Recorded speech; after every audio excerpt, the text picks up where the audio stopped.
para o outro. Foi com esforço que o seu Evandro construiu o próprio negócio e agora trata de alimentar os sonhos dos outros. E o sonho de alguns é apenas uma refeição decente. Quem decide ou esperar por uma pessoa de bom coração, então ir numa lixeira dessa, nós com uma comidinha limpinha.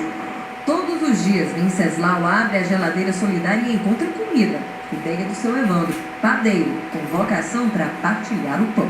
Não tem coisa mais triste do que você ver alguém pegando uma coisa ali. Aguarda! Quando eu vejo ele pegando as comidas lá, a comida com tanta alegria, minha amiga, ele sabe aonde agora vir buscar, sabe? Ele sabe que chegar na geladeira solidária sempre vai ter alguma coisa para ele comer.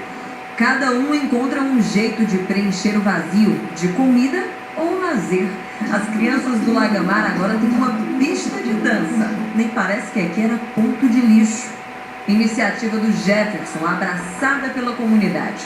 Uma tentativa de fazer as